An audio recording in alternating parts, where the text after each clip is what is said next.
যেই জবান দিয়ে আল্লাহ নবীর বিরুদ্ধে আচরণ করা হবে তার জিহ্বা হবে। কেউ যেন কোনোভাবে বিশৃঙ্খলা না ঘটাতে পারে, এদিক দিয়ে আমাদের সতর্ক থাকতে হবে। আজকে আমাদের রামপুরে যে ঘটনা ঘটেছে, আমরা বহুভাবে চেষ্টা করেছি, প্রশাসনের সাথে যোগাযোগ করেছি, এসপি সাহেব ফোন দিয়েছে, ডিসি সাহেব ফোন দিয়েছে, অবস্থা খুব করুন। কিন্তু আমরা যারা আল্লাহ নবীকে গালি দিবে তার ঘাট থেকে তার করে দেওয়া হবে। যেই চোখ দিয়ে ইসলাম ধর্মের ব্যাপারে বাঘা চোখে তাকাবে তার চক্ষুকে হবে। যেই জবান দিয়ে আল্লাহ নবীর বিরুদ্ধে আচরণ করা হবে তার জিহ্বা হবে। আল্লাহর নবীর বিরুদ্ধে যেই সমালোচনা করবে, যেই আপত্তিকর মন্তব্য করবে তার এই জমিনে অধিকার নাই। যেই রামপুর গ্রামের ঐতিহ্য সারা বাংলাদেশ চিনে, রামপুরের বড় হুজুর ছোট হুজুরের বাড়ির পাশে এক কুলাঙ্গার আমাদের ঈমান পরীক্ষা করার জন্য আমাদের বিশ্বনবী মুহাম্মদুর রাসূলুল্লাহ সাল্লাল্লাহু আলাইহি ওয়াসাল্লামকে কটূক্তি করেছে, যেটা বরদাস্ত করা যায় না। কিছুদিন আগে ভারতের নুপুর শর্মা আমাদের নবীকে নিয়ে কটূক্তি করেছে, সারা পৃথিবীতে চলেছে।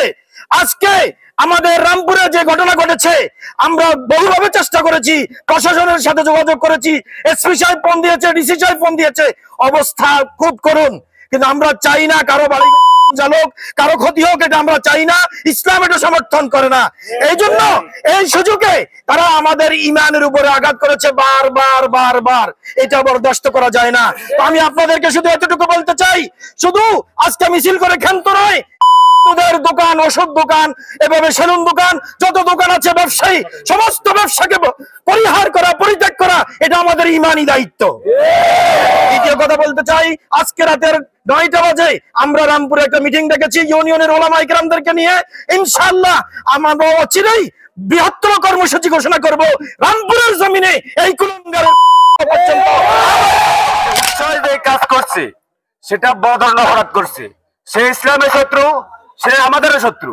অতএব তার মা বাবা, ভাই বোন বা বাড়ির প্রতিবেশী যারা আছে তাদের উপরে কোনোভাবে তাদেরকে হেনস্থ করা যাবে না, অপমান করে কথা বলা যাবে না। যেহেতু হুজুর পাক সাল্লাল্লাহু আলাইহি ওয়াসাল্লামের অনেকগুলো নির্দেশনা আছে, যদিও তোমার মা কাফের মুশরিক হোক, তারপর তাদেরকে সব প্রতিবেশীর সাথে কোনোভাবে অপরাধ করা যাবে না। অতএব আমরা সবাই শান্ত থাকি। অচিরেই আগামী শুক্রবারের মধ্যেই আমরা একটা ডিসিশন নেব। প্রশাসন তৎপর আছে, তারা কাজ করতেছে। সার্বক্ষণিক কাল রাত্রে 1টা থেকেই পুরো রাত্রে আমি আসলে জাগন ছিলাম। এই বিষয় নিয়েই সারা রাত্রে প্রশাসনের সাথে কথা হয়েছে। অতএব আমরা চাই না এলাকাতে কোনোভাবে বিশৃঙ্খলা ঘটুক।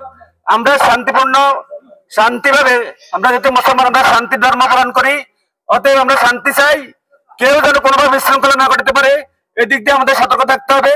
আর যদি কেউ ঘটায় এরকম কোন উস্কানিমূলক কথাবার্তা বলে আমার কানে আসছে, তারাই এই উস্কানিমূলক, যদি তাদের কোনো বিশৃঙ্খলা ঘটে, তারাই অবশ্যই আইনের ব্যবস্থা নিতে হবে, তারাই আইনের প্রান্তে পড়বে। আমাদের কোনো অসুবিধা নাই, আমরা অবশ্যই এদিক দিয়ে সজাগ থাকবো। এই বলে আমার সংক্ষিপ্ত বক্তব্য এখানে শেষ করি। আসসালামু আলাইকুম ওয়া রাহমাতুল্লাহি ওয়া বারাকাতুহু।